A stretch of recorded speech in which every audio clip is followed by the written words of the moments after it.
fast forward to 1978. Monster Manual, Player's Handbook. Those two come out, Monster Manual first, but I get the Player's Handbook and I go, everything I'm writing in the realms, I now quietly use this as the skeleton. Because no kidding. The Monster Manual is really cool because it gives us all the monsters, exactly what they do, how powerful they are, what they do, how they're ranked against each other in effect. Okay, they work. This is the mechanics of monsters. The Forgotten Realms setting is ingrained in D&D, and it's easy to forget someone created it. I talked to Ed Greenwood about how he went from a 5-year-old boy reading pulp novels in his father's library to being the father of Elminster and Waterdeep. You can hear the joy he finds in his work, and we dig into his writing process and his perspective on writing. Stick around until the end when we talk about his newest work on the Fate of Norns RPG. A special thanks goes to our newest patrons, Fabian Picart, Sam Ius, Peter Thomas, William Payne, Isaac Turton, and Aid S. Because of them and the 100+ other supporters on Patreon, I can bring you content every week. Okay, sit back, relax, and enjoy my time with Ed. Do you love to unplug and play games around the table? Greetings, friends and floorheads, to Tabletop Talk from Third Floor Wars. If you love tabletop gaming, you are in the right place. Listen as Craig delivers in-depth discussions and interviews with game designers, creators, insiders, and experts. Learn from the people making and playing the role-playing, miniature, and board games you love. Howdy friends, Craig here. Today we're talking to author Ed Greenwood. Ed may be best known for creating the default D&D setting of Forgotten Realms. Since then, he has published over 170 books, selling millions of copies worldwide in multiple languages. Ed, welcome to the third floor. Hi, thank you for having me. Hello. I appreciate. Hello, everybody. Hi out there.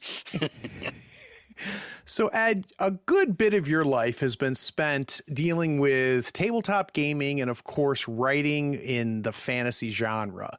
But there was a day where you didn't know either existed. So I'm wondering if we can go back to that time, and I'd love to find out, what was your first exposure to either the fantasy genre or tabletop gaming?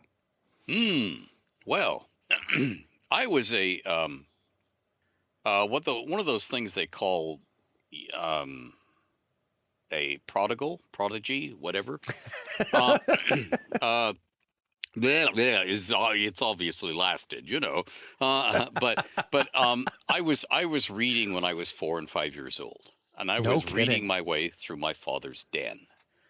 And my mom died when I was 6, and I was raised by a succession of grandmothers and maiden aunts.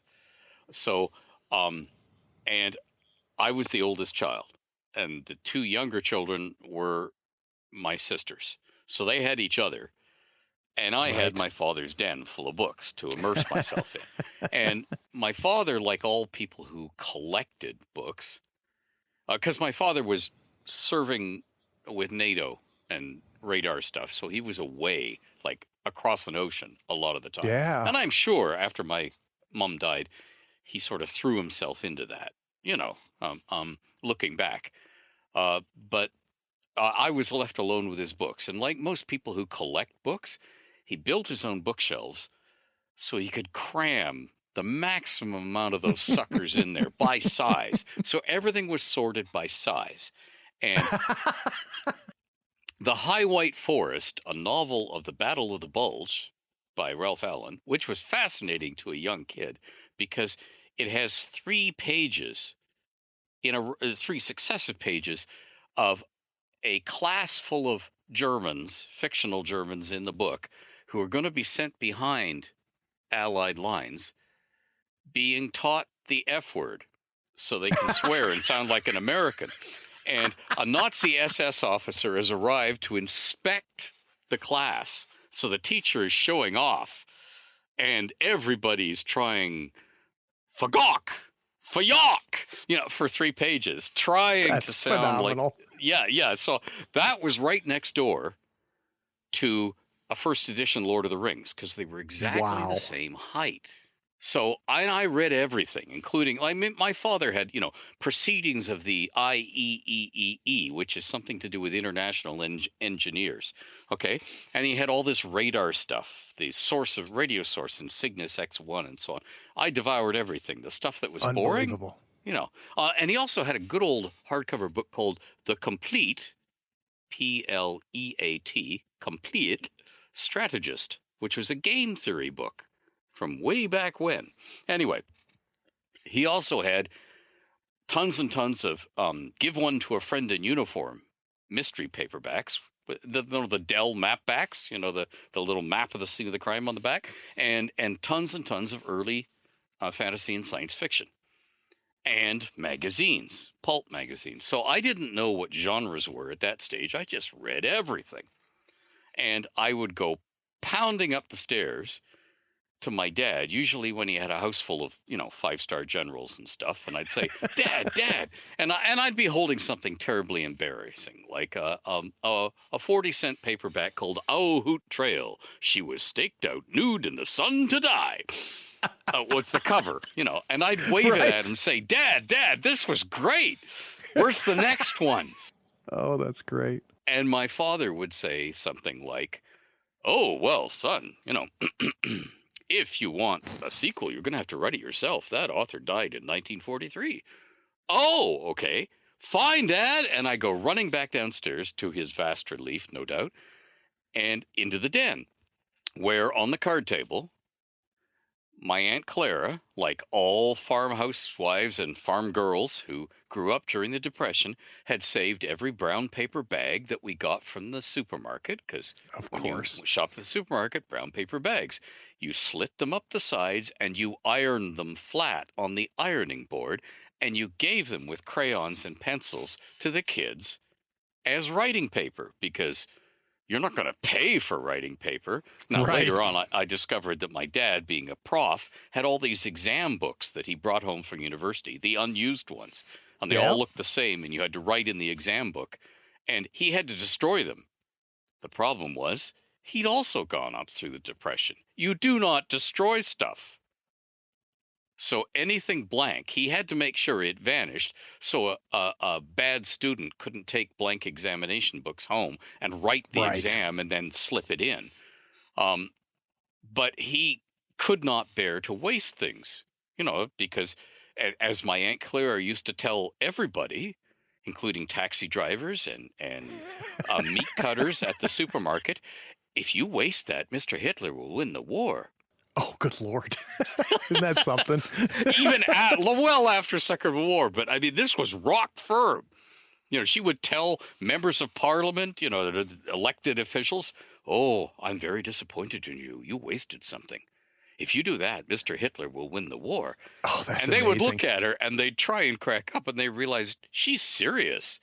Well, and it was great because it gave me this rock solid values for life. You don't waste things. Anyway, so here I was writing on all this brown paper, and I would copy authors I liked. And my dad had very, what they call small c Catholic reading taste, as in he read everything. So I was reading Lord Dunsany, Kipling, P.G. Wodehouse, Abraham Merritt, Seabury Quinn, Robert E. Howard, J.R. Tolkien. They were all cheek by jowl. And I would just write a pastiche, a copy, what would happen next to the characters. Right. And most of my writing was really lousy, and I'm glad it has not been. But I was learning the best way of writing. I was learning style, good and bad, because some of them were like, know, O reader, that in the time of which I write, oh, let me digress.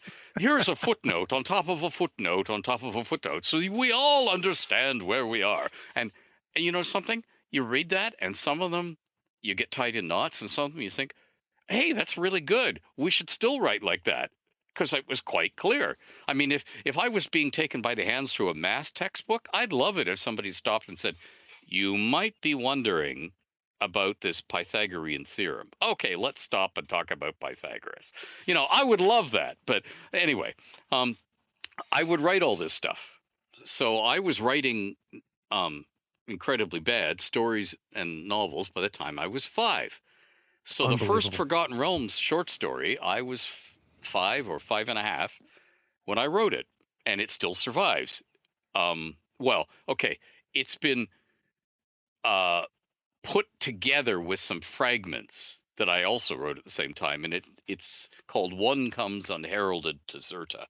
And I gave it away as a free chapbook at an early Gen Con, and later on it was published in my Best of Eddie, Best of the Realms volume, whatever, which was me. First Best of the Realms I think was Bob, and Bob Salvatore, and I was number 2, and then Lane Cunningham was number 3. We each got our own book, so it's in there. You can read it if you want to subject yourself to. But anyway, everybody was in it because it was a sort of travelogue. But the Forgotten Realms started a decade before D&D. I don't think I knew that. I was writing short stories about Mert, the moneylender, and Mert was a copy of Falstaff by Shakespeare, Nicholas Van Ryn, Poul Anderson's Pulsotechnically Trader, and Guy Gilpatrick's Glencannon. Guy Gilpatrick wrote a series of short stories in men's magazines about, well, not that sort of men's magazines, about this drunken Scottish engineer on a tramp steamer sailing all over the world, merchant trading. Well, he was always down in the engine room because he was the engineer, and he was drinking Duggan's Dew of Kirkintilloch, and he was swindling people in various ports out of parts for engines to keep the thing going, and oil, anyway, all that stuff. So I mashed these three characters together and ended up with his wheezing, fat, food all down his front, floppy shoe boots guy who used to be Conan. Okay? Like 30 years ago. And now he's out of breath. He can't outrun anybody. He can't outfight anybody. So he has to outwit everybody. And what happens is the end of each short story, the enemies he had at the beginning of the story, he's swindled or beaten and they're after him. He's made new enemies and they're after him. And the authorities in whatever port city he's in are also after him. So he leaves town and the story ends.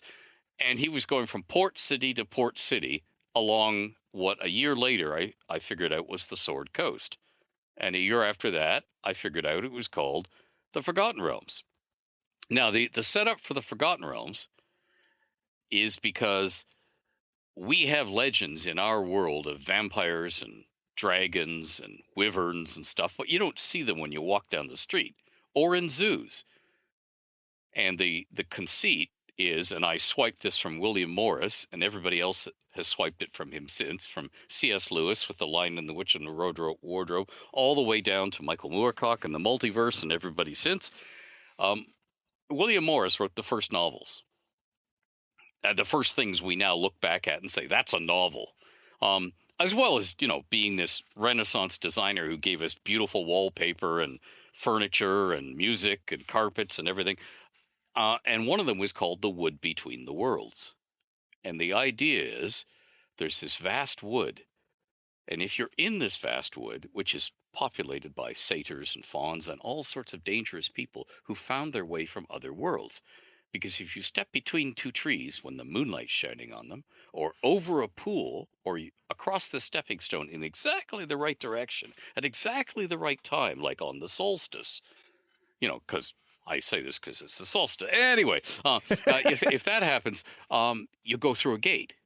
You don't splash into the pond. You step into another world. And I just said, okay, so there used to be lots of gates. Well, there still are lots of gates between our world and this other world, which I called the Forgotten Realms because we've forgotten how to get there. So therefore, the traffic has stopped. It isn't so much we've forgotten as, and I borrowed this later on from Philip Jose Farmer, his World of Tears series, where the Bellers and so on, where there are gates, but you have this shadowy power group that controls them because they get rich on taking substances, trade goods, from one world to another, and they don't want anybody else using the gates. So they trap them, or they guard them with monsters, or they come after you if you know about the gates, and they eliminate you. And that, of course, later, Philip Jose Farmer later inspired Roger Zelazny with the Amber books. And I was reading all this fantasy and just loving it and writing all these horrible pastiches of fantasy. And at the same time, Lynn Carter, now no longer with us, Linwood Vrooman Carter, he was doing the same thing, except professionally. He was writing horrible pastiches of everybody he loved, particularly his own books, his early books about Thongor, which were a mashup of Edgar Rice Burroughs meets Robert E. Howard in a dark alley, and it doesn't go well. But he was also republishing with the Ballantines the adult fantasy series. So he's bringing all the classics of fantasy back into print as mass market paperbacks, because The Lord of the Rings had been this huge sales hit. And everybody in North America was looking around. Is there anything else? Oh, yeah, sure. There's all this stuff. He says, yeah. Don't you know how much stuff is out there? And it was everything from the romances that Don Quixote was a satire of, a Mattis of Gaul, Palmerin of England, to all the stuff from Weird Tales, Seabury Quinn, Robert E. Howard, all that stuff. He was just like bringing it all into print and throwing it at us. And once my father discovered this was happening, he was buying them for him. And I was reading every single thing he brought home and saying, is there more of this, Dad? Is there more of that? So another 10 years later, D&D comes along. So well, and that's a perfect transition for us, because I think that's going to kind of be the next step in this discussion. So guys, we're going to take a quick break, but before we head out that break, keep in mind that the Insider Insight series is my opportunity to sit down with designers, developers, artists, writers, and creators and learn how they approach their work. I try to understand their process, inspiration, and the methods for crafting their creations, and that's exactly what we're going to do with Ed today. We'll be right back.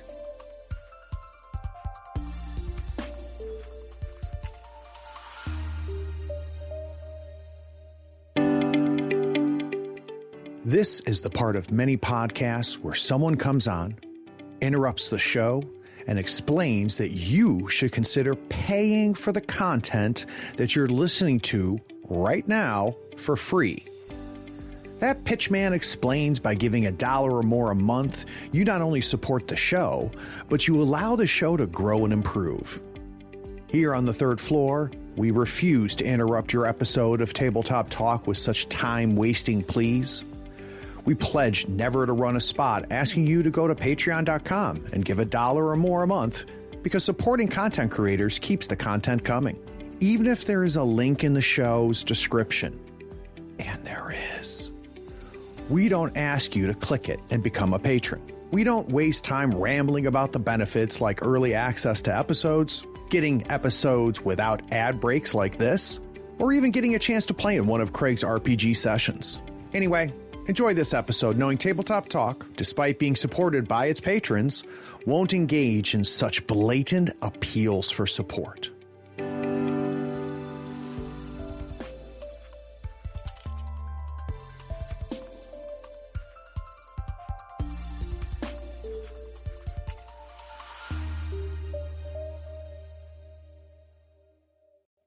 So now that we got a little bit of Ed's origin story, and Ed, it's funny, listening to you talk, I've talked to several authors now on this podcast, but if there is one thing in common, it is every author that I've talked to who I enjoy are just voracious readers.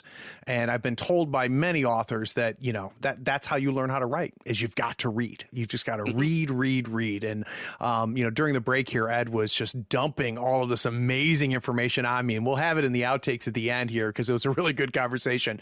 But Ed, I want to talk a little bit more about the intersection, because soon in your story, we find that you discover tabletop gaming, and you of course find it as many people did with Dungeons and Dragons. So can you give me an idea of when Dungeons and Dragons came on your radar? Sure. Yeah. So my dad being in the military, there were simulation games around the house. The modern North American equivalent of Kriegspiel, which is, right, for those of you who don't know gaming, it's the military fog of war equivalent of Broken Telephone. you test your officer corps by having them all in different rooms, and orders get sent back and forth, and people can only see maps, not each other, and mayhem ensues.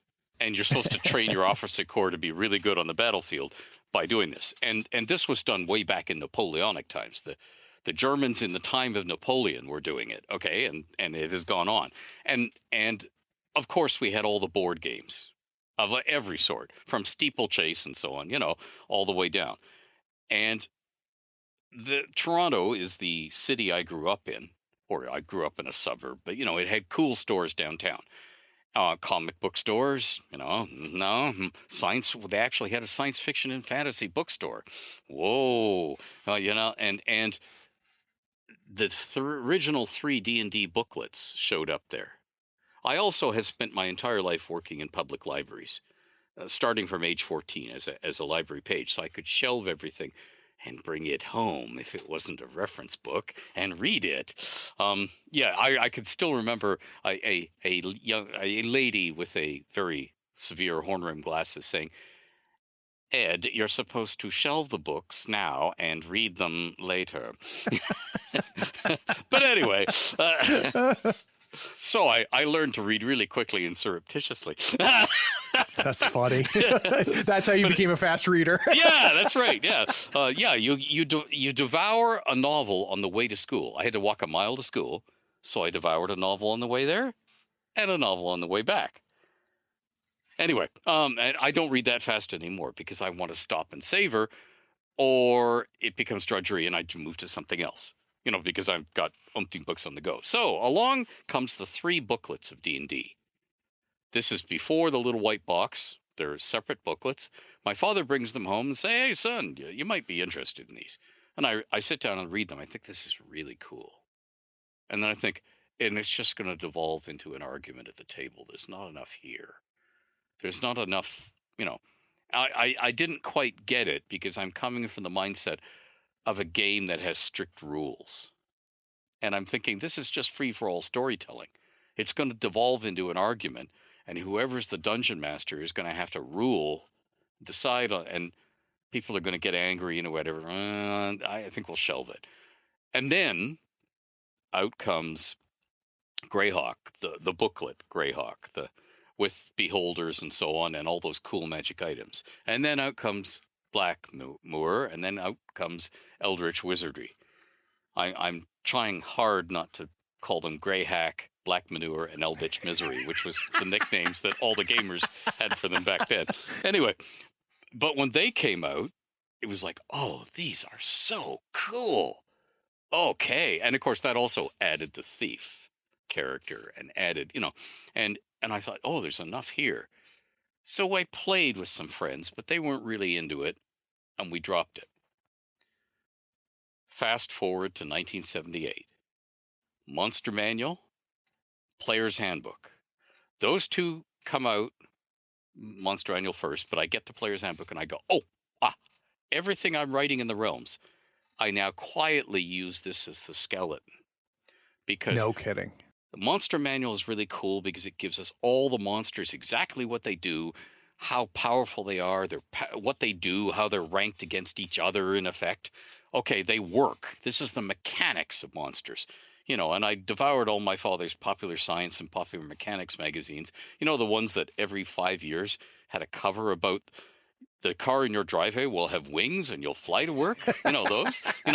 I loved them. But anyway, here was mechanics for monsters. But then out comes the Player's Handbook, and here's Jack Vance's magic system.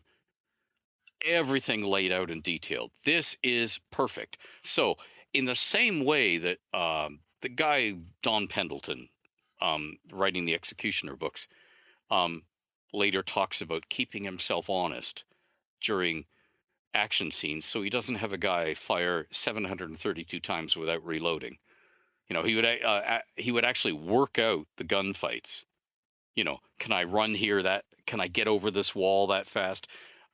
When would I have to reload? So I don't, in the book, make it unrealistic. Because, of course, the readers will catch you. Yes, they will. Yeah. So and they'll let you know. Yeah, they'll let you know. Yeah. So in the same way, this gave me a backbone for my fantasy. So I said, right, from now on, everything I put in the realms is, whether I acknowledge it or not, say it or not, blatantly in the prose, I'm using this to keep myself honest. I'm using this as an armature, a backbone, and so on for the storytelling. So I'd be curious, Ed, at this point, so we're looking at, mid to late 70s, right? And you're coming across this material, you're starting to absorb this material, enjoying the structure of it. Had anybody else read your Forgotten Realms stories at this point, or was it something that you were just pretty much writing for yourself or maybe some close friends? Pretty much self and close friends. You see, when I started writing these pastiches, like years earlier when I was 5 and 6 years old, my father would take them to work and he'd pass them around. So you got a bunch of radar physicists and military guys designing, trying to stop the Russians send bombers over the pole to, and he would pass around these little snippets that I typed out on his Underwood 8 massive metal tank of a typewriter. And yeah. I fired my blaster and the speedster crashed. Wahahaha, I said. The Princess Deja, whatever, will never, that sort of stuff. And he'd pass them around to his friends, so they'd all have a good chuckle over it. Until the time one of them said to him, "Oh, this is really good. Bob, you should have this son of yours write a sex scene." And my father would say, "He's 5." We might wait a little bit for that. Yeah, we might wait a little.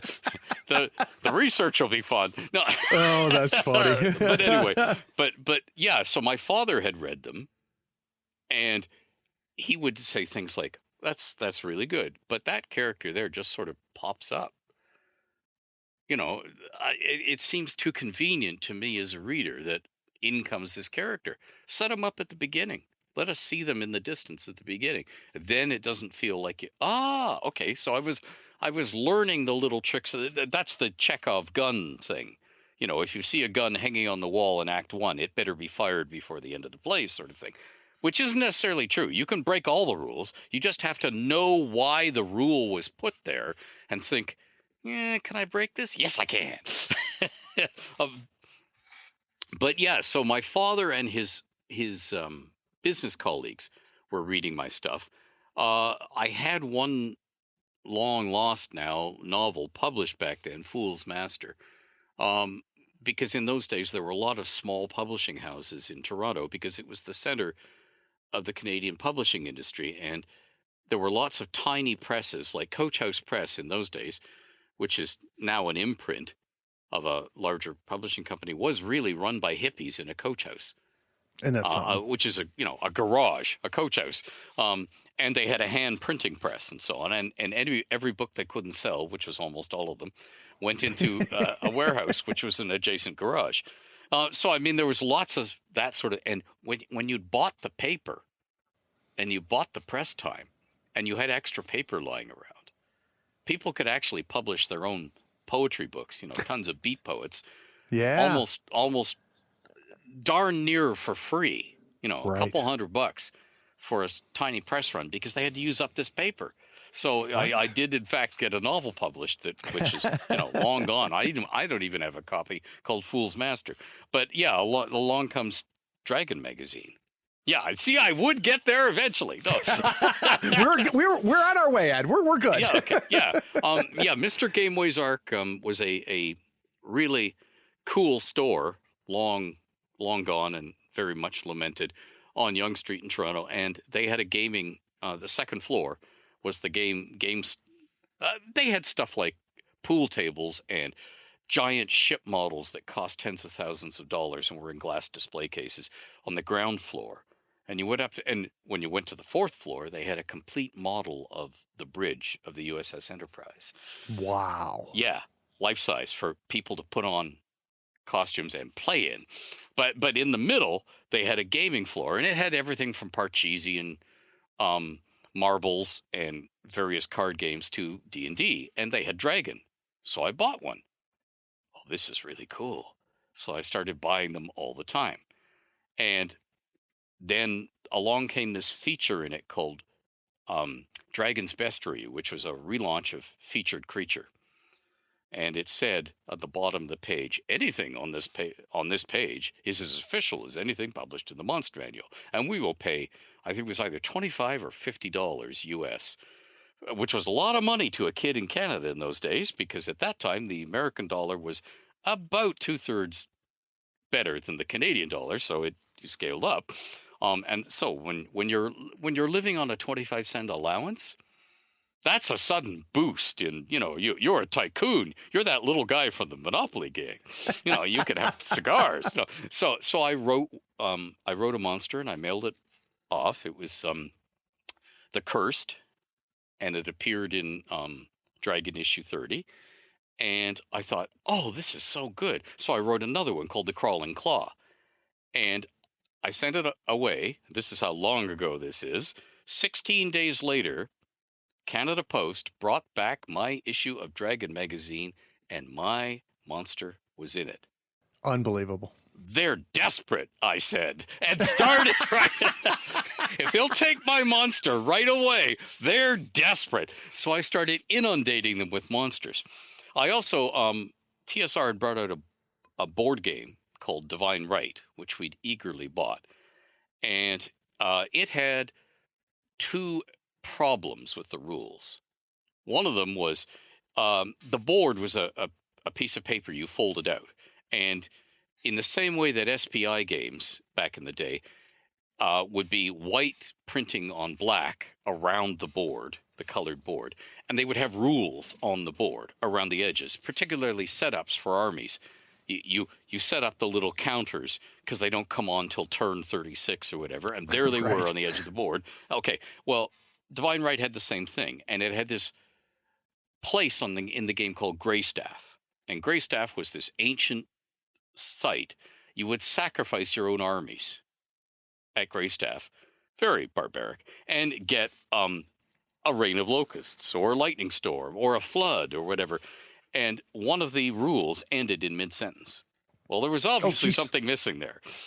There was also a southern kingdom with orange counters called Shukassim. And the game told you it had this many counters, and the sheet that you punched out to get had a different number of armies for Shukassim. So there were obviously two things to fix. So I wrote an article for fixing them and sent them off to Dragon. And they held it for a theme issue for Divine Right, which was Dragon issue 34. And one of my friends who played the game with me, Victor Selby, wrote a thing on siege, doing sieges, and they published his article too. And we thought, this is so easy. It's like free money. It's like, geez, if they'll take our stuff, they must be desperate. So isn't that something? We started, and I immediately did. Remember I was telling you before about Philip Jose Farmer and Gates? Yep. So I wrote a Gates article for D&D, which they retitled from Gates in D&D to From the City of Brass to Dead Orc Pass in One Small Step, the theory and use of Gates in the game. And it appeared in Dragon 37. And I then got a letter, because remember, no internet. This is way back then. And usually you got an acceptance postcard from Tim Kask. And this time I got a letter from Kim Mohan, who was the assistant editor under Jake of Dragon at the time. And he said, "Are you coming to Gen Con this year?" And I thought to myself, well, I am now. So how old are you at this point, Ed? Oh, gosh, I don't know. That would be, I think, 1979. And I was born in 59. So, yeah, I was 20. I was born in the summer of 59, so I'm a child of the 60s, but too young to have enjoyed all the fun stuff. Right. I could just watch it, which is another story, but we won't digress there. It's a completely different podcast, Ed. Yes, yeah, exactly. When you're a little kid and you're very quiet and you're sitting there reading a book, people forget you're there. Things happen. Yeah. Anyway, so enough said. So he invites me to Gen Con. Now, my first Gen Con was Gen Con 8, which I attended in the Horticultural Hall in Lake Geneva, which I attended because my father was in Chicago. Oh, this is going to be a long digression, so I'll just gloss over it and say he was at the Playboy Mansion in Chicago, doing a spy thing, and it was long enough ago you could park right in front of the Playboy Mansion, and somebody had stapled a handbill to the telephone pole, which was wood, again, long ago, which to advertise Gen Con. So, leaving aside all the Playboy Mansion stuff, I saw this thing and said, "Hey, Dad, can we look? Can we go?" And I was along as camouflage spy. I'm taking my son to, and and he goes, "Oh, son, it's a long way from home. This is going to be a huge drive because we're driving back to Toronto." And he goes, "Dad, I never asked for any." He goes, "That's true. Okay, so, oh yeah, okay." So he drove me there, and he's a farm boy. So he's getting happier and happier as we get outside of Chicago and we're in the countryside. And then, when we walk into the horticultural hall, which is this tiny room full of sand tables and guys with developing tummies and pocket protectors, and they've got slide rules, and they're actually using tape measures and burst circles, which they've made by bending a coat hanger into a round circle. And my father is like, so glad we came. And there's funny? Miniature, anyway, that was Gen Con 8. But Gen Con 13, by then they'd graduated to University of Kenosha Parkside campus. And Kim Mohan was running the Dragon booth, which was a plastic folding table and 2 chairs. And yeah, we're back in the day. And I introduced myself, and he goes, "I want to talk to you. Can you come back in 10 minutes when it's lunch?" And Wisconsin Parkside is in this middle of this. The university grounds is in a park. And he just pushed open a glass door, and we're outside walking in the park. And he invited me to be a contributing editor. And I said, "Wow." "Oh." And he says, "It's a masthead job." And I said, "Oh, what does it pay?" And he says, "That's the contributing part." It's unpaid, but you see, gamers get touchy if they've sent in their great article about how Napoleon used toothpicks, and therefore this was the secret to him winning battles across Europe, and they don't publish that gamer's article for a year or 2 years or 3 years, and they're publishing this Ed Greenwood guy every month. And Kim also hired Roger Moore, not the actor, Roger E. Moore, to be the other contributing editor on the same day. And it was because Kim had a journalism background, and he desperately wanted somebody he could assign writing to. And I need 3 pages or a page and a half on the orcs falling down pit traps, or I need half a page, no more, to go with this piece of art. And it would be really nice if I had it by Thursday. Because you see, in those days, Dragon was published in signatures of 8 pages.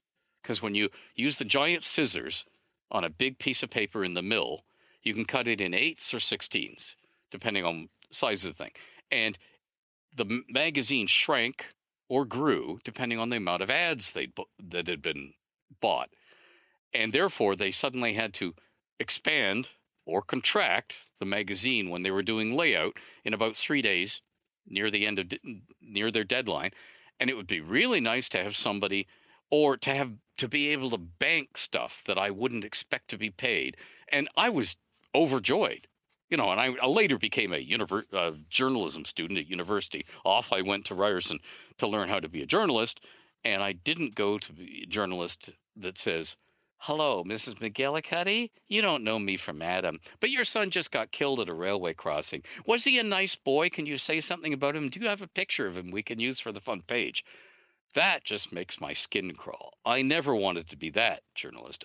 And I took the journalism degree purely to become free of I can only write if the wind is in the east and the right music is on, and I'm wearing my fluffy pink slippers, and there's no dogs barking. Because in those days, journalism was ringing telephones, people yelling, "Oh, somebody shot the Archduke Ferdinand! Quick, update your stories!" And then thundering typewriters, a room full of them. And I wanted to learn how to write under any conditions.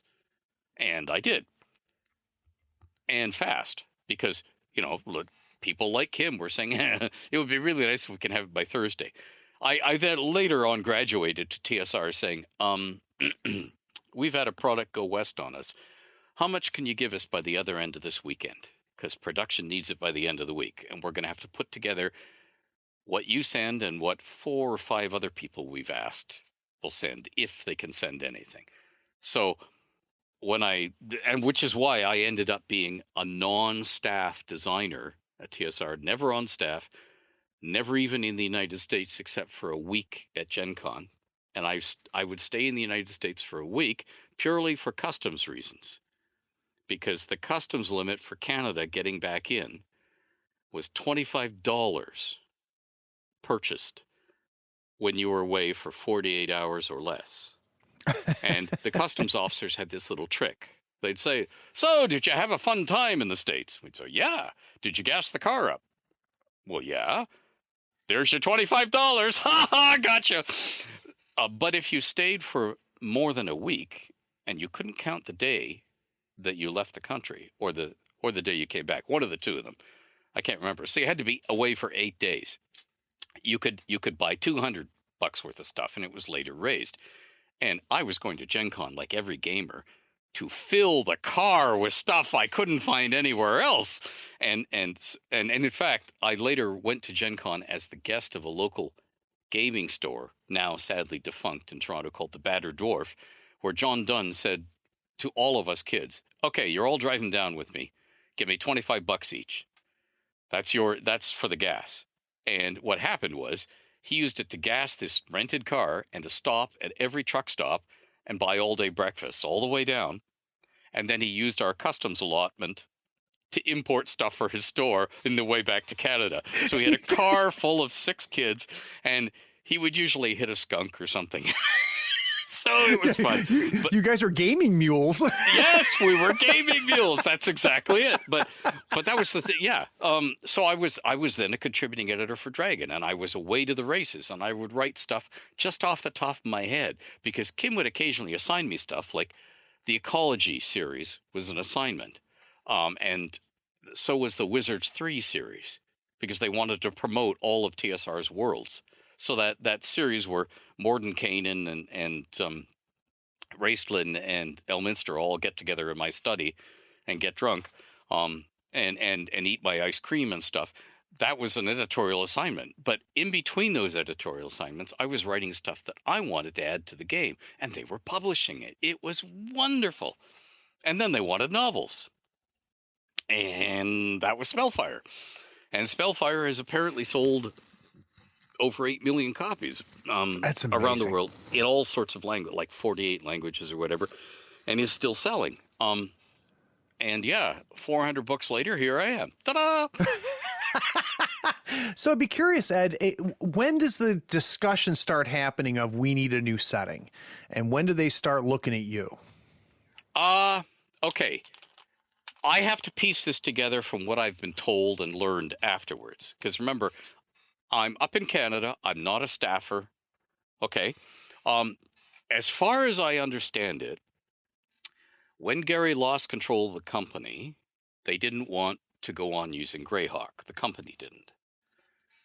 And apparently, they set out to design a world, Dragonlance, and it took 2 years, and everybody in the company doing this creative thing. So a lot of staff time, a lot of work, and they wanted to have a big epic. So you have a quest to overcome evil. So it's sort of like the Lord of the Rings. There's one problem with a big quest story. What do you do for an encore? Well, you save the world again. Or you show them the other side of Kryn, which they indeed did in a box set by Zeb Cook. But that is a very expensive way of doing a world, because it took a lot of staff time. Staff artists, everybody working top, and you've got this thing, and you don't know if it's going to be a flash in the pan or whatever. And the game is coming up to a 2nd edition. And a staff designer at TSR called Jeff Grubb, who's become a very dear friend, and we worked on the Realms together for years, comes up with a white paper a position paper, an internal document, which if I may be parsing this wrong, but I think the title was a proposal for a unified game world for the second edition of D&D. Okay, and the idea was they would have a world, a kitchen sink world, so they could put Oriental Adventures, which became Oriental Adventures, Jungle Adventures, which became Malatra, the Living Jungle, Arabian Adventures, which became El Khadim, all of the Arctic Adventures, which we shoved up in the Great Glacier, everything, okay? And he writes this proposal, it gets approved. Jeff Grubb also reads Dragon. A lot of people at the company do. And Jeff cold calls me at the library. I'm working at the Brookbanks Public Library at this time, which is a small community branch library. So it's one of those architect award designed open plan. Everything is one room except the 2 washrooms. Okay? It's all one room. Nice. So I'm at the desk and the phone rings. I pick it up and say, "Good afternoon, Brookbanks Public Library. Can I help you?" And this voice on the other end says, "Hi, is this Ed Greenwood? Can I speak to Ed Greenwood?" And I said, "That's me." And he goes, "You don't know me, but my name's Jeff Grubb. I'm calling you from the United States. I'm calling you from the publisher of Dungeons and Dragons, TSR Incorporated. I read Dragon Magazine. I see your stuff a lot. I got a question for you. Do you have a complete detailed game world at home, or do you just make this stuff up as you go along?" And I said, "Yes, and yes." And he goes, "Good. Send it." And then he says, "Oh, wait, I can't say that. Do you have a pencil and paper handy?" And I said, "Yes, it is a library." And he goes, "Write down this number. Wait until after 5 o'clock, your time."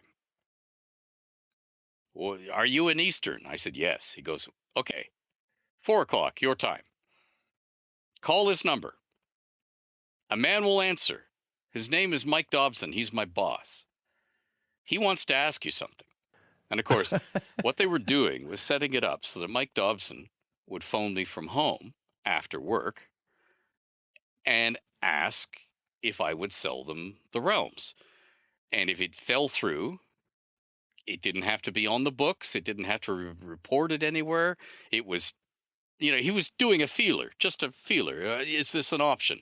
And therefore, nobody has to talk about it in a meeting because it was all extracurricular. I didn't realize this at the time. So, and I didn't mind. And I said yes right away without hesitation. And Mike Dobson said, "I haven't even offered you money yet." And I said, "I don't care." And he said, "What?" I said, "I don't care." Because I was thinking I will get gorgeous colored maps of my world printed that won't have my pencil crayon marks in all the C's. That's all I cared about. Yeah. So, and that's why I said yes. And that's where it all started, and away to the races.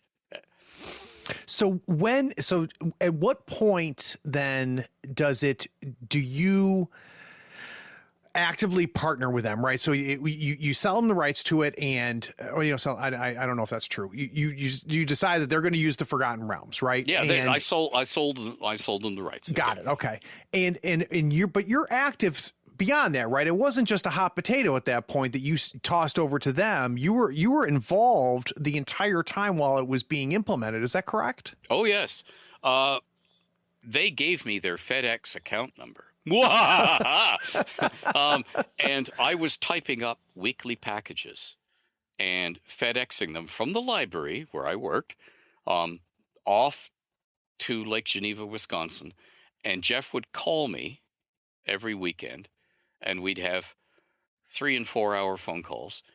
And one of the things he was doing was saying, "Okay, can you give me all the dungeons? Do you have anything more in this place called Thay?"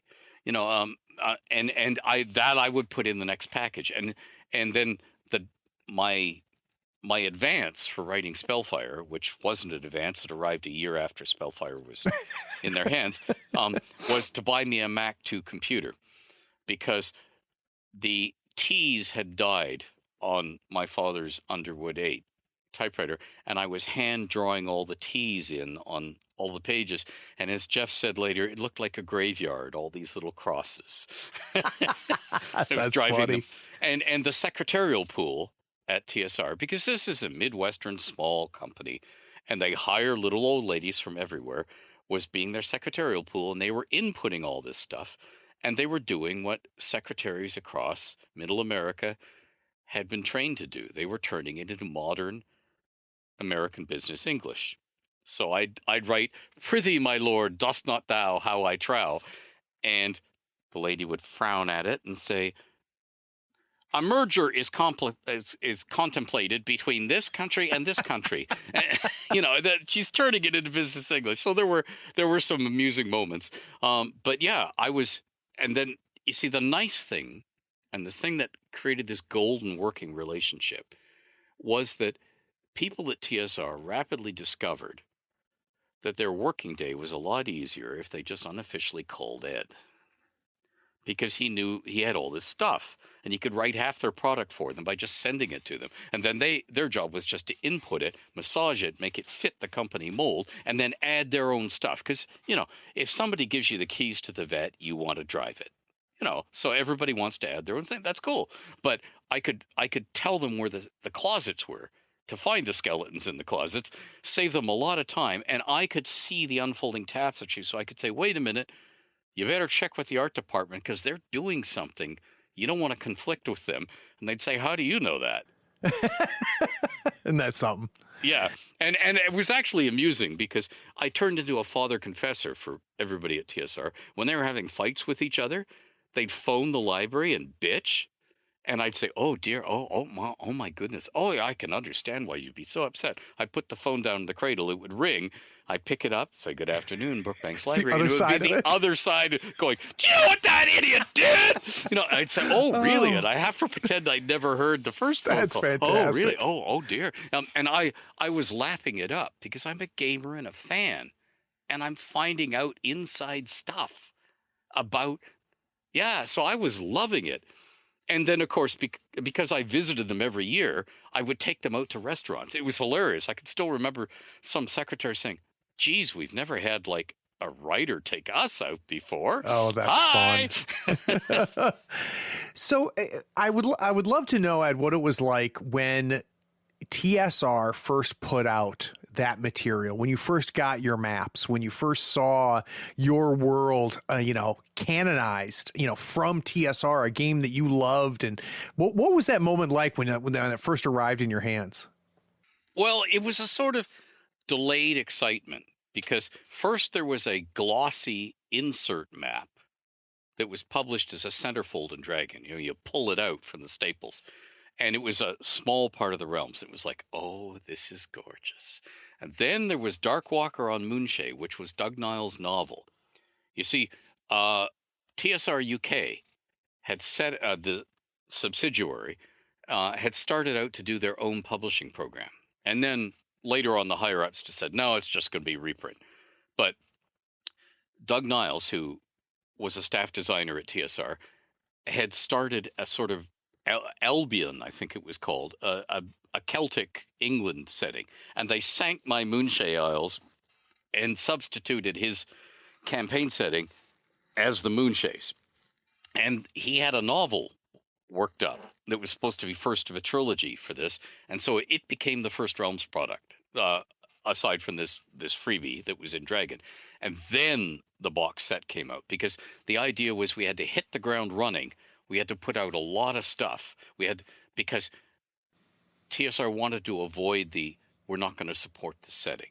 They wanted to get gamers ready to, yes, this is our big setting. There's going to be stuff every month. Hang on to your wallet because we're coming at you.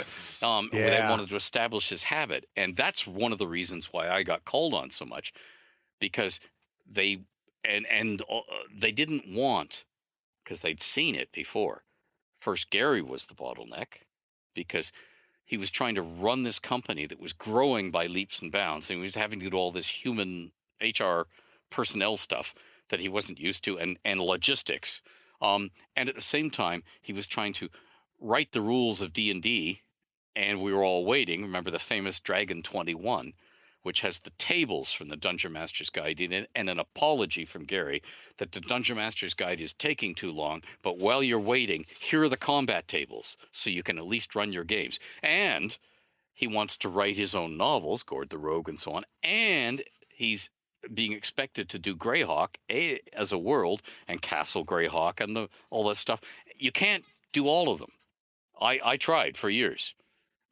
Hence the way I look now. No, but I mean, there was 1 year just before TSR got acquired, but it was officially a merger with Wizards of the Coast, where I did 11 products during the year, and I had a full-time job that I drove 100 miles to work and 100 miles home with my wife every day, 6 days a week, sometimes 7 when they were open on Sundays.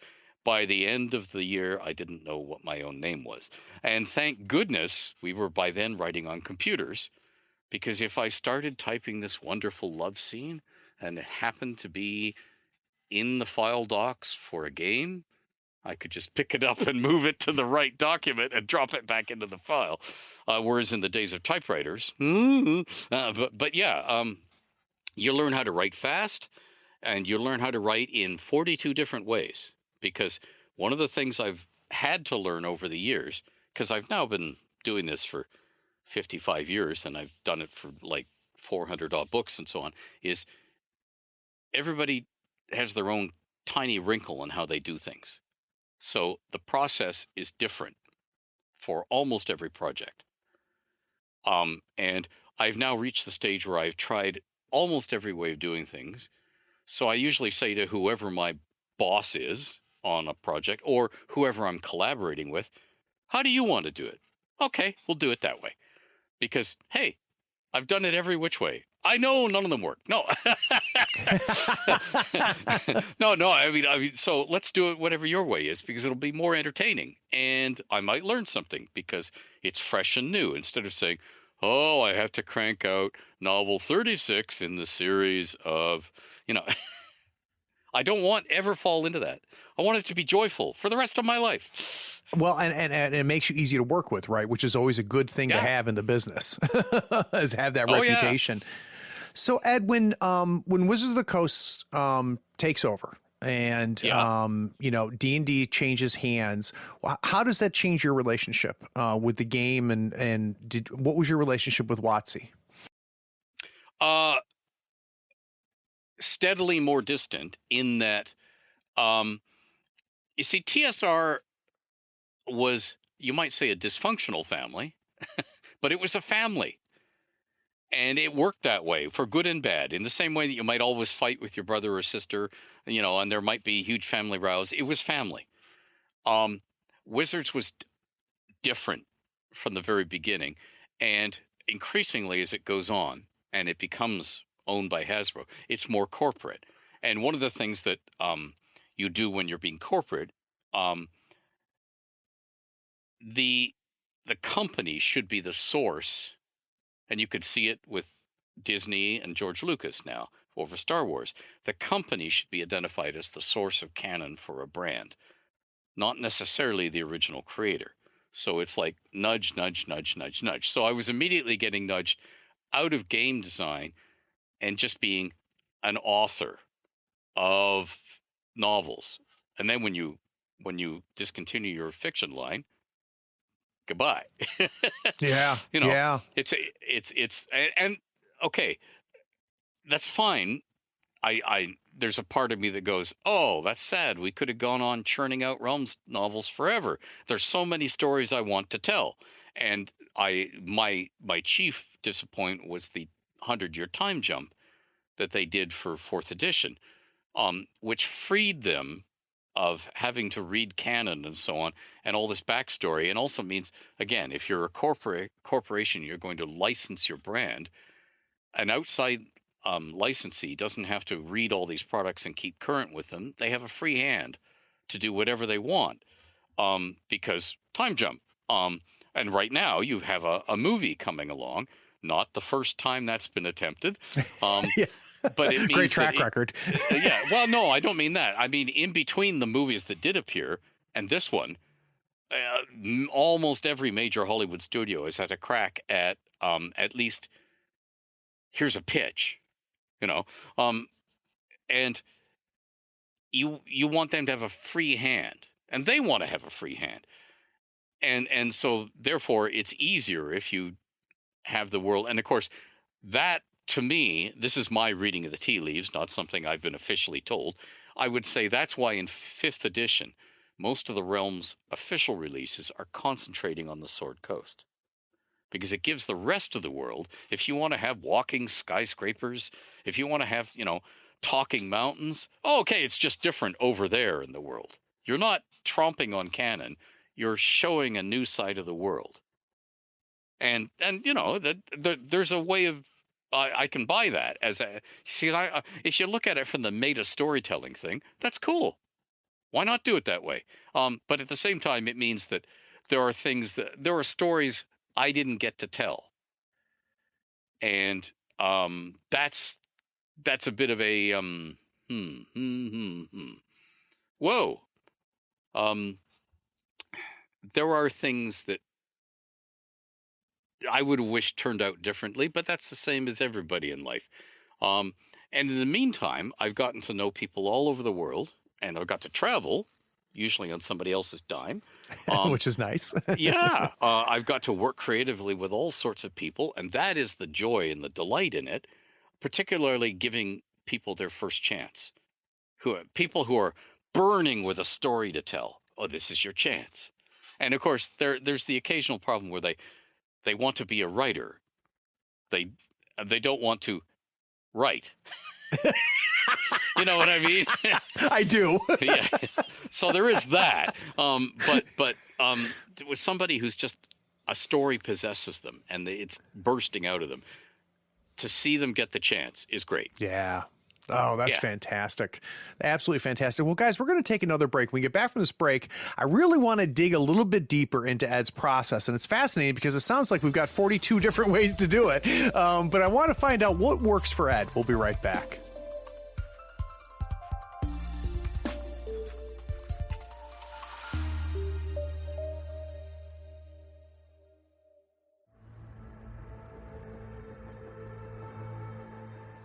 You like science fiction, right?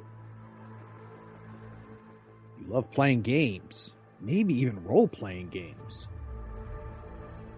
But what if you can't get your friends together for a game night? If you love games like Mothership or Orbital Blues, check out Dead Belt, a card-based space western solo strategy RPG about skillful and desperate scavengers picking over the remains of junked starships in hopes of a juicy payday. In it, you deal with lurking dangers, push your luck, and walk away with enough cred to keep on flying. Of course, you might get eaten by lurking aliens, or run afoul of rival scavengers, or face the murderous ghosts of long-dead spacers. No one said life in the Dead Belt was going to be easy. For more information on this and all of Sean and Abby Drake's games, swing over to acoupleofdrakes.com. The link's in the show notes.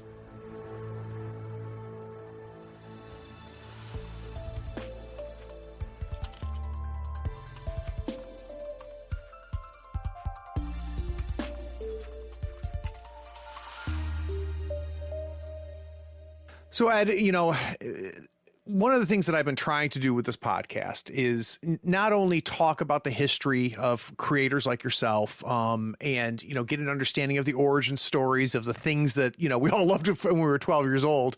But I also like to get an idea of kind of the method and how the sausage is made. And I don't know what's easier for you to talk about. Is it easier for you to talk about it from a quote unquote author standpoint, from a game design standpoint? What's the easiest way to kind of start this? If one day someone is studying Ed Greenwood 100 years from now, and they get to the chapter that says the Greenwood method, what do you think that chapter would say? Bum on chair, fingers on keyboard, go. Right. Have it ready by Thursday. Yeah, exactly. You see that there is no easy pat answer to that. It's always, it depends. because the storytelling medium is different. It's all storytelling. It's and people say, oh, what separates us from mere animals is tool making. No, that's not true. All sorts of animals and birds make tools. The thing that separates us is storytelling. We tell each other stories and we attempt to make sense of the world and console ourselves when, a loved one dies. Why did this happen? Or something goes wrong. I stubbed my toe. Why? We tell each, okay, there's a good reason you don't kick rocks. And here's a story about it. And we tell each other stories. But the way you tell a story, the forms that we've accepted in mass market, mass distribution society, which is why I write novels in all sorts of different ways, because a big New York house, typically, New York publishing house, wants, if you're a first-time writer, they want to see a finished book. They want to know you can finish a book. They don't want to buy a book on spec. They might buy a book on spec if your name is Barack Obama, Sure. or they might buy a book on spec if you've written 40 other books already that have been New York Times bestsellers. But they want to see you can finish a book. And they also need an outline for any book. Like if we're buying a book and 2 sequels and it's going to be a fantasy trilogy because the George Allen and Unwin split the Lord of the Rings into 3 books. So, hey, that seemed to work. It sold. Okay, so now this is the mold for how we That's do the fantasy. format. Yeah. So, and then, okay, if we're buying book 1 because we love it, and you're just going to give us book 2 and 3, we're just buying them as options. Okay, give us an outline, because I need that outline a year ahead of time so I can order the art from the artist and so I can write the catalog copy. Now, everything's changing with pixels from the print world, but that was the mold that was set. So you have to do an outline. Elaine Cunningham and I were both notorious at TSR. Our outlines would be a third or a half the length of the finished book. Because we'd put key dialogue in of the scenes, the climactic scenes. This person says this, the villain says this, the hero says this, and the naive king who's about to die says this, because I want to capture and it was like, really? Whereas I have read some other outlines from some other authors, one of whom I collaborated with, where it says chapter 15, more fighting, chapter 16. Seriously. Less fighting. It's whatever works and whatever your editor will approve. So, there's a different way. Now, if you're writing for comics, and I learned this because I wrote some comic books, and if you're writing for the small screen, and even more so for the large screen, don't write like a writer because you'll talk too much. Mark Harmon, the actor who plays Jethro Gibbs on NCIS, quite often says, nope, this script makes my character talk too much, because Gibbs is terse. He's a man of few words. And if a scriptwriter tries to use Gibbs to tell the story, Gibbs ends up talking too much. You have to understand the medium. You shouldn't tell, as you might have to do when you're writing prose, these little shaped squiggles of ink on paper that our brains turn into images. If you're actually going to show them footage, on the screen, well, give the pictures a story to tell. You can leave the dialogue out. And, the famous John Wayne, yup, nope, one from a horse. And there's that famous scene where he can see that the barroom brawl is about to start. And he's playing dominoes with some Spanish ladies at a back table. And you see him look over his shoulder with apprehension. And then he just makes a shooing like this, and he goes, ladies, ladies. And they get up and run out of them. He said 2 words, same word twice. That's all you needed. Whereas if you're describing that scene, if you're a really good writer, like the guy who wrote Shane, and you can write the same confrontation scene from the boy's point of view. And it's great that he tells it from the hero worshiping boy's point of view, because the boy is using very simple language to say, and then he turned you know, and you're there, you're in the moment. But the actual process of writing depends. It changes with the project. And I know writers talk about being a pantser or a plotter. So if I'm writing an outline, I sometimes have to be a plotter, although I throw the plot out the window when I've got the contract and we're actually writing. Oh, did I say that out loud? Oh dear. Cut. Yeah. But I tend to be a pantser in that it's far more fun if the characters take over and they do things. And sometimes I even spin a story from a scene. I mean, The Forgotten Realm, back when I'm 5, began as a daydream before Murd. It begins as me sitting bored in grade school, primary school, and I have this daydream. It's a woods, a northern Canadian woods. Michigan and Wisconsin would have the same woods. Okay? Yeah, pretty much. It's winter. The snow is softly falling like a Christmas postcard. We're in a clearing in the depths of a deep forest, and there are critter eyes, pairs of critter eyes, peering at us out of the trees. Well, they're not peering at us. They're peering at the clearing, where this one lady, wrapped in furs, is sitting beside a little campfire she's lit, playing a harp for herself. And she has silver hair, silver as in the metal, not silver as in old. And her harping brings somebody to the fire. It's another woman with long silver hair who looks like the first. They could be sisters. They could be related. And this woman is in full plate armor with a fur cloak over it. And she walks out of the trees, brought there by the harping. I had to know who these two ladies were. The one sitting is Storm, and the one walking is Dove. But I didn't know Isn't that that then. something? Yeah, yeah. Who are these people? Why are they doing here? This is so cool. I got to find out more. That's where the Forgotten Realm starts. You had to finish your own story that you'd started during your daydream. So maybe here's another way I want to phrase it then, Ed, because that was super helpful. But I'd be curious, one of the things that I'm picking up is how much you've learned through the years, through the processes, right? With different requirements, different restrictions, different methods, different formats and everything. It sounds like you've just picked up skills and techniques and inspirations all along the way.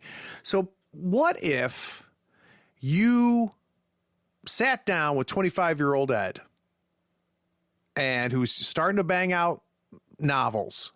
Is there any shortcut you would offer him? Is there anything that you have now picked up through this whole process that that would be interesting to 25-year-old Ed to find out? Yeah. When they said you make a great lawyer, do it. And then when you've got the money and you can afford all the toys, you can write 4 novels a year, and you can write them, and you can get them published without any editorial changes because you're just going to buy the publishing company. like that scene in Superman, where Superman asked Batman, "How did you get the house back?" "I bought the bank." I bought the bank, yeah. Yeah, that's okay. That would be the advice for 25-year-old Ed. But no, to be serious about it, I'd say, yeah, go on doing what you're doing. Go on stumbling along. Go on trying everything. Because if you don't try everything, you'll never get another chance. We only know we have one life. Maybe we have more, but we only know we get one. So, and the other thing is, I would say to all those writers out there, because I was a child of the 60s, it was like, try everything once. Now, that can get you killed in short order if you try really stupid things. But as a writer, if I want to write about what it's like to go skinny dipping at dawn on a nearly frozen lake, where I have to crack the ice to get in there, let's try it. What's it like to wake up in a graveyard in the morning with the mists rising off all the graves? Try it. What's it like to ride a horse? Try it. Use suitable head protection but I mean, try all these things. If you said, "Oh, it smelled like the worst pig manure that I'd ever smelled," well, okay, go and find somebody's compost pile and have a sniff from a safe distance. You can then write about it better because you've tried it. Then you'll find the words because you've experienced it, right? Yeah. Try everything. There are limits to this. Try everything.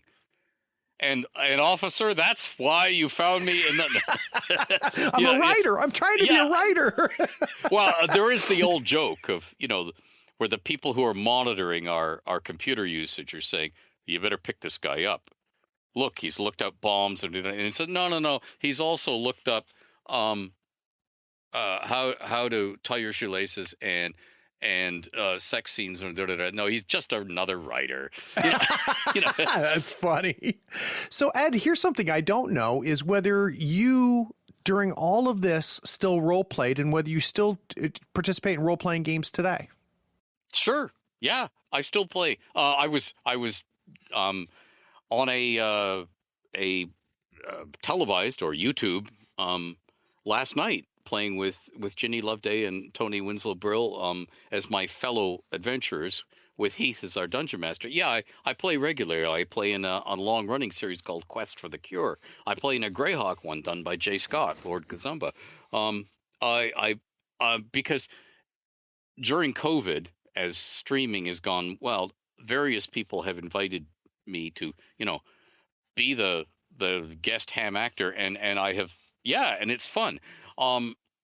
I still run a Home Realms campaign, although we meet like once every few years now because we're scattered all over the world.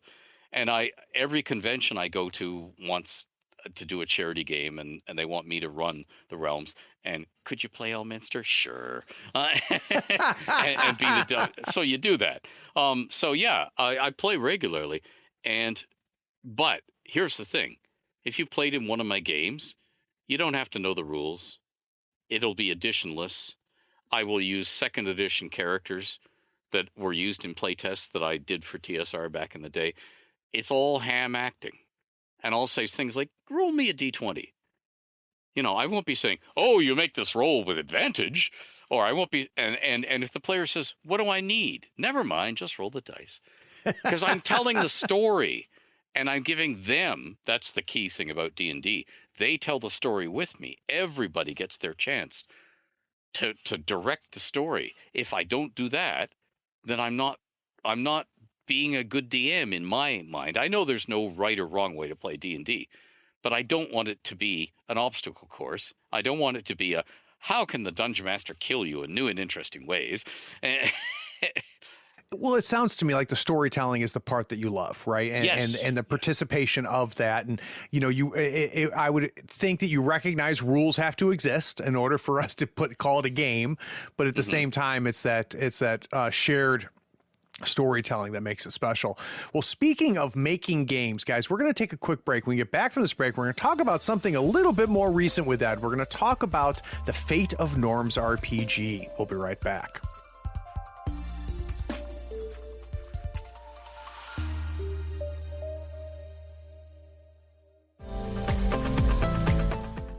This is Sean. You may have heard of me from such movies as Brett and Sean Go to Illinois, 2 Motorcycles, 1 Stick of Dynamite, and Gaming and BS. What kind of RPG podcast is that? After my NFTs were stolen, I decided to become a patron of Third Floor Wars. The content is great and it costs me less than a good shot of liquor. So consider becoming a patron. It may just land you your next big role. Head over to patreon.com/Third Floor Wars. Tell Craig Sean sent you.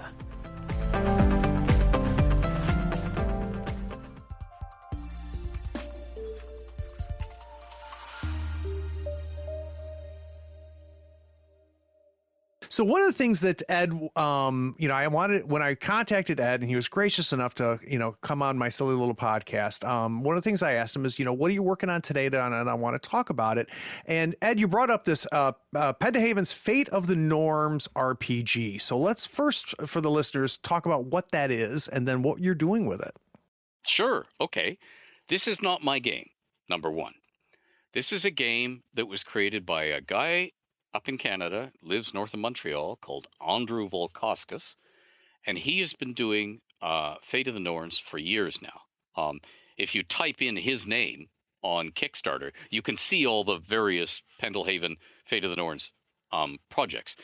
It is a Viking-era game, and it's loosely based on real history.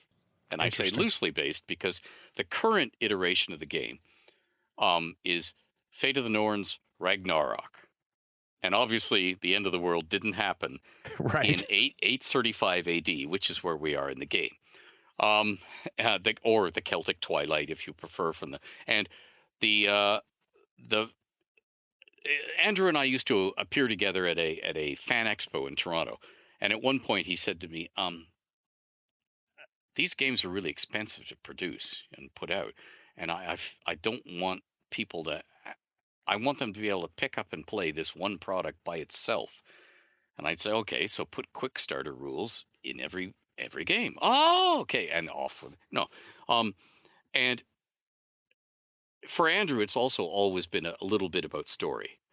There is a beautiful Fate of the Norns product, which is the illuminated Edda, and you can tell it apart from all the others because the cover has Odin upside down on the tree. So you're seeing an upside down guy on the cover. Okay, and he literally took all the versions from myth and legend and tried to reconcile them and put notes in and footnotes. So he's done the scholarship.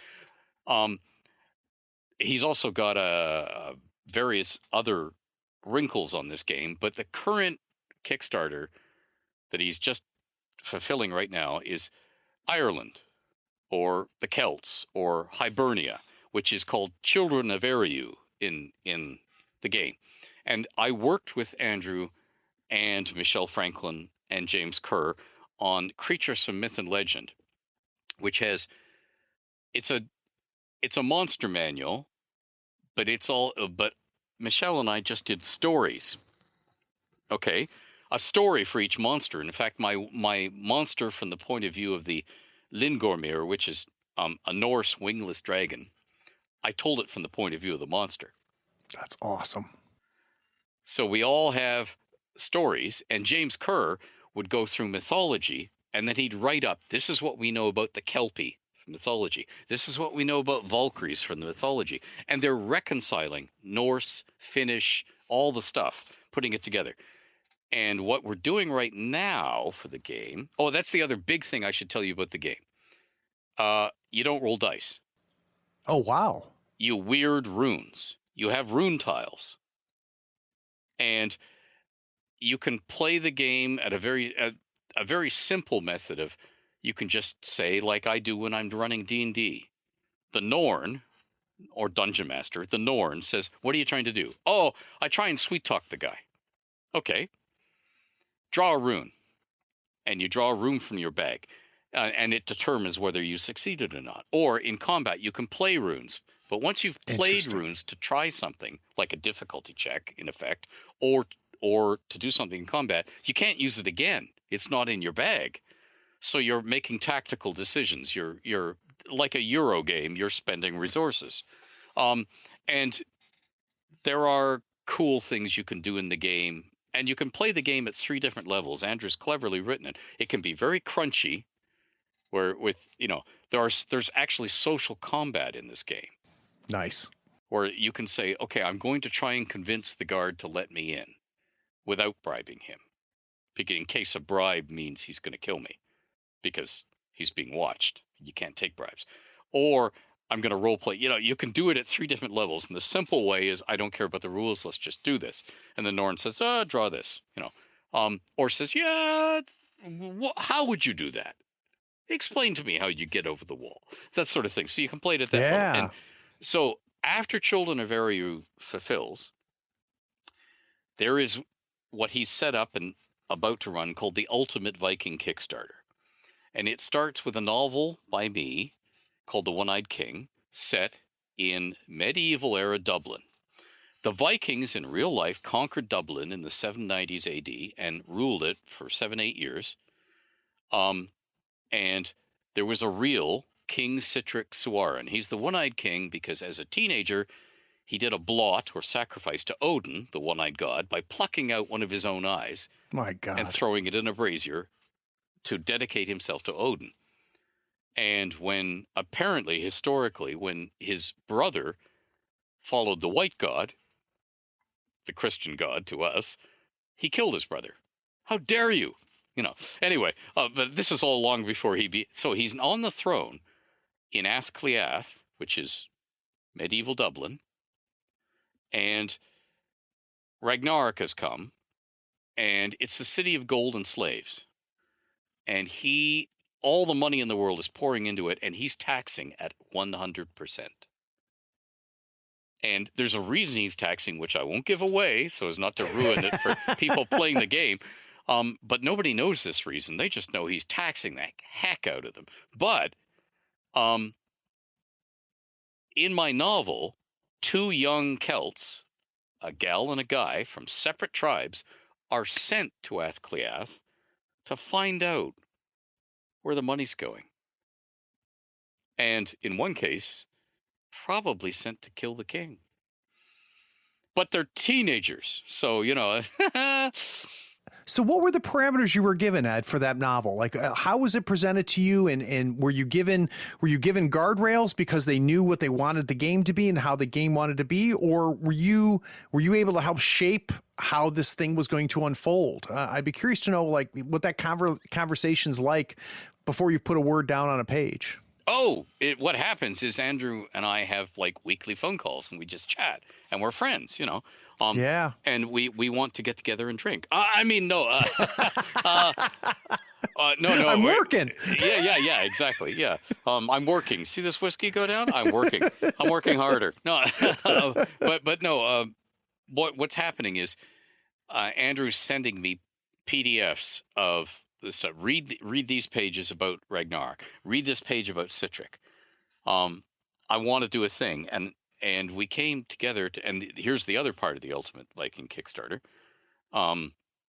It has a graphic novel that Andrew's writing with an artist. It has some other cool stuff. It has two other novels. One of them is Stephen Pearl is writing a novel that isn't in Athcliath because he's continuing with his characters from previous novels. And Michelle Franklin, an American expat living in Montreal, is writing a hilarious novel, The Misadventures of Mindel. Mindel is this Christian priest, and he's a walking disaster without meaning isn't to that be. something? So, and she's going to visit Athcliath. But very cool. Andrew and I agree that the cornerstone of this Kickstarter is going to be a box set of a city, which is Athcliath. Now, you can use it in any role-playing game. If you don't want it to be Viking or Norse, you just file off the names because Norse use patronyms and matronyms. Everybody is Elvis daughter or Harold's son or Samuel's son, you know, because of how they do the patronyms, because they don't have surnames. So if you don't want that, if that's not floating your boat, you're probably going to want to change some names. But what we're starting out to do, and we probably won't have time to do it for the initial box set, except for the eastern, I don't know, third or half of the city, I'm detailing every building, every NPC, every important NPC in the building. Every NPC has, every shop has a price list, so you know what you can buy there. Every NPC has a dirty secret. Ooh, which that's is what cool. you would learn if you successfully do social combat. Right. So you can manipulate them, or you can ally with them, or you can make a deal under the table with them. And there are all these things going on. The Fae, the fairy folk, live in the city. They're not too pleased about these Norse, because Norse don't get it. The Celts live in the city. Some of them don't mind the money and so on and being oppressed. Others very much mind the the Norse are, and they're slaves. They're slavers, you know. And how's this going to work out? Yeah. And everybody in the world is flocking to this city. They all have different agendas and so on. So it's going to be a melting pot city. Oh, and that's cool. This is the thing I couldn't do with Waterdeep because I no longer get to say, hey, I'd like to do a product. I did Volo's Guide to Waterdeep. What I was wanting to do, but I don't have the time, and I've started on it, I was going to do a Volo's Guide to every ward of the city, updating it and detailing it.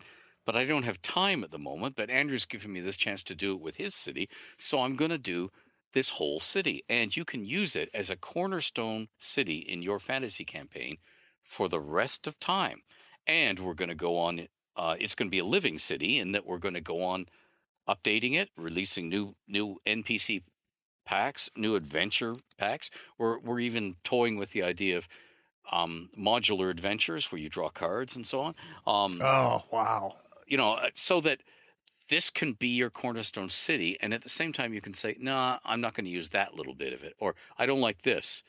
And like every gamer does everywhere, every dungeon master does, I'm just going to plunder it. I'm going to read it for entertainment, and I'm going to plunder this, that, and the other thing, and put it in my own existing world. That's cool. We don't mind at all if you do that. Yeah, and it sounds just like what you're just laying out just this fertile field of just places, and it sounds like in the multiple levels that they could play from crunchy to narrative, they could also go as deep as they want into the world that you're creating as well, and play every NPC as written and go, or like you said, just plunder it for ideas and inspirations. That's amazing, Ed. I want the city to be so that, and Andrew was doing this with me in our calls. He'd say, okay, so laundry, where do you go to get your laundry done? Okay, what happens to people's, manure? Where does it go? What if somebody's trying to sneak out of the city? Okay, how much does it cost you to hire a barge? All this stuff. And we're doing little sidebars. How do you get past the gate guards? What are they going to inspect? How can you bribe them? How can you not bribe them? And we're putting little sidebars in all over it, so the Norn doesn't have to make anything up unless they want to. It's all there in front of them. And we were actually debating with it, do we put these on cards? Do we take them out so people can lay them out, so people can stick them up on their DM screen or whatever they call it?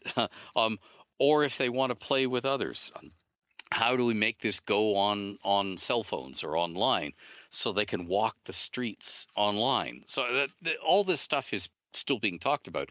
I'm just sitting here mapping. In fact, I'm going to hold this up for you to see. That's a keyed raw block. And by raw, I haven't put the roof codes on or drawn any of the roofs. Those little weird things where the one is, that's a well. Oh, so for those of you listening, what Ed is showing me right now is a hand-drawn map of like a city block, and you can see where he's starting to put in some details, starting to put some things in there. That's really cool, Ed. And I have been drawing detailed blocks, and because I have to give them to the artist so he knows whether it's a tile roof, a slate roof, a turf roof, a board roof, so they match the descriptions. And I want, you see, the real Athcliath, the real Dublin, the Poddle came down, and the Black Pool, that's the Athcliath part, where it joined the Liffey.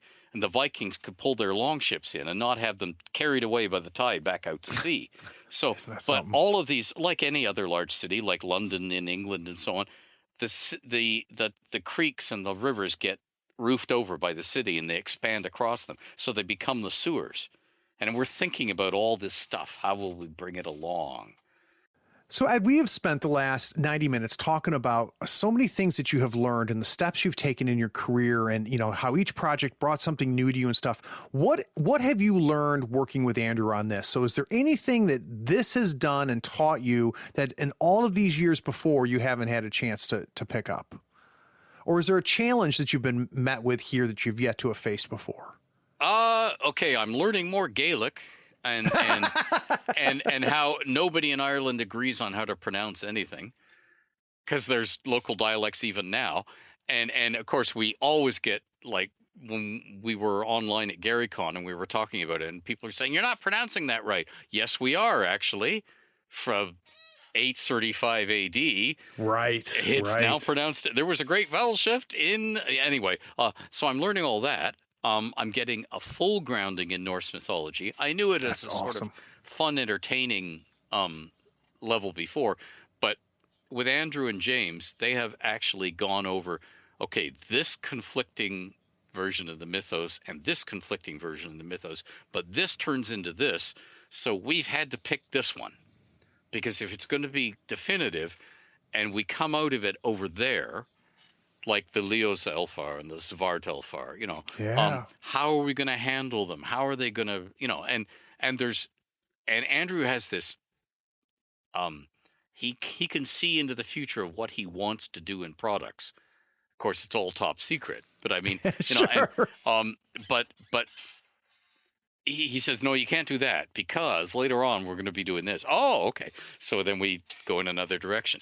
And we're all always thinking of what are the maximum number of story possibilities. You see, that's what you're doing in D&D. And by the way, those of you out there who are writing your fantasy novels, particularly if there's predestination, and a prophecy, one ring to rule them all. Okay, you better answer for the reader. Why now? Ooh, why didn't a nice. group of heroes come along and solve this 200 years ago? Why your people right now while we watch? What is happening right now that makes it possible for the first time to do it now? Or precipitates the war now? Or what is it? What's the triggering incident? Why now? Because if you can answer that, then I'll know the stakes and I'll be gripped by your narrative. And so that is something I knew before, but that's something that's being hammered home like a blade coming down on my helmet. Yeah, like a hammer coming down on my helmet. Ding! Oh, that's great, Ed. Well, Ed, this has been amazing, my friend. I really cannot thank you enough for taking the time and being so generous and, talking about stuff that happened a long time ago with the enthusiasm as if it happened yesterday. It is fun. This is my life. This is the best. If you get to do what you love, then you've won. And I'm doing what I love. So when people say to me, "Oh, you don't have the world. They screwed you out of your world." No, I don't care. I really don't care because I'm doing what I want to do. I'm having fun. That's awesome, Ed. That's awesome. I want enough money to pay the bills so I can go and do it next month. The same thing. Great. That's great. So guys, we're going to have links to everything that Ed talked about. I'm going to have links to his Amazon list, which is extensive. And we'll have all that in the show notes. And for those of you that stuck around all the way to the end, I appreciate you listening.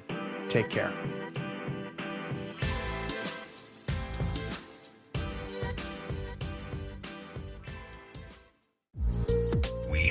Enjoyed this episode. Subscribe to Tabletop Talk and share it with your friends. Check out our content on YouTube and Twitch. Follow us on Twitter and Facebook and stay updated on everything coming from Third Floor. All the links are in the show notes. Take care, floorheads.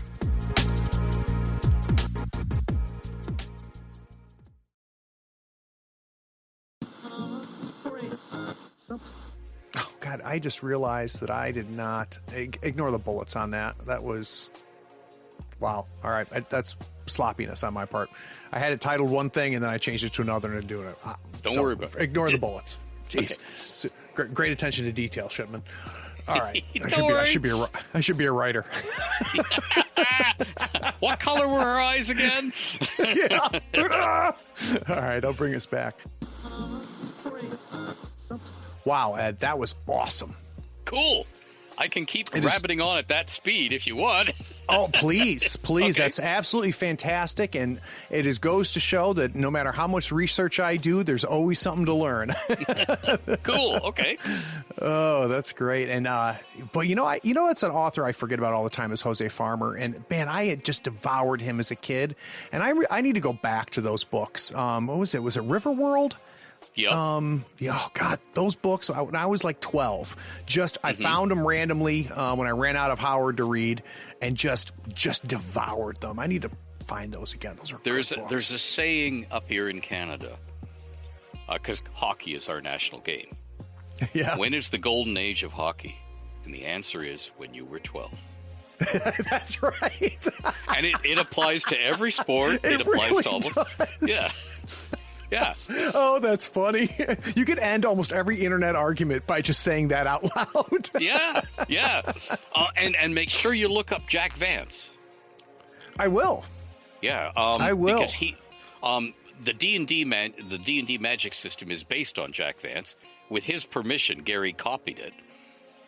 Because in the Dying Earth, they started out as Dying Earth short stories and then grew into novels and so on. And then other authors with Jack Vance's permission wrote more novels, Michael Shea and so on. But it was the whole idea that you impress a spell into your mind with great effort of study. You memorize it, and the moment you cast it, it's gone out of your mind, which gives your magic user a built-in limitation. He can't fire them like a machine gun.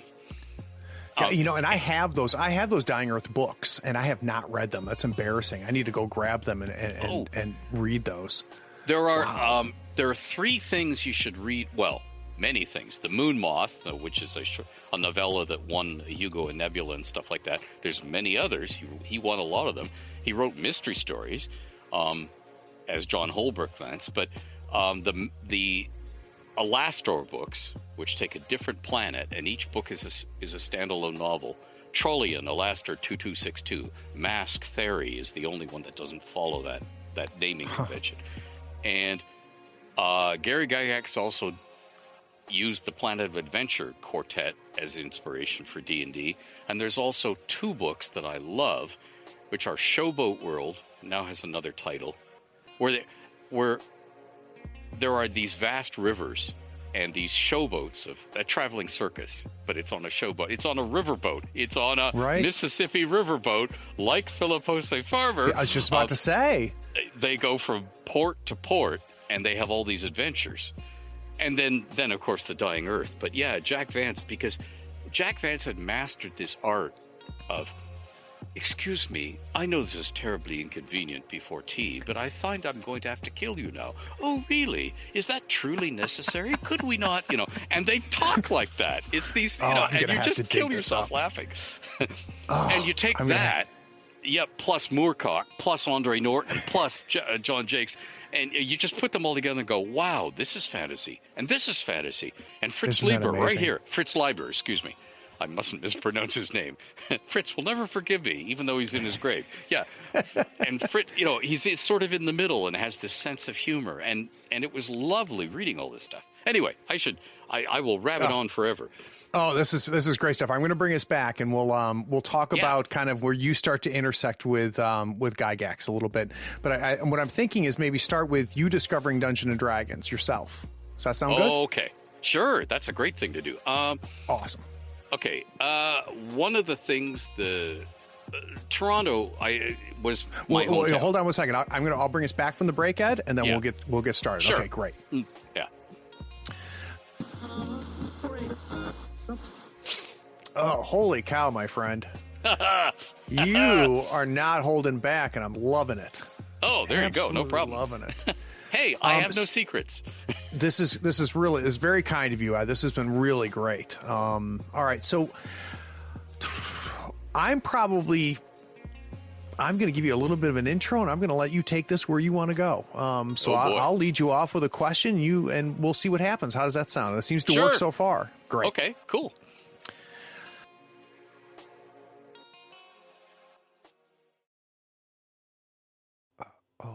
Hey, are you still here? Wow. Well, the episode is over, but if you're bored, why not go to patreon.com and support the show for as little as $1 a month? Yeah, you can just scroll down and get the link. It's Patreon that makes this and all of our other content possible. Don't you want to join the other floorheads on the Patreon Discord? Anyway, thanks for sticking around. Take care.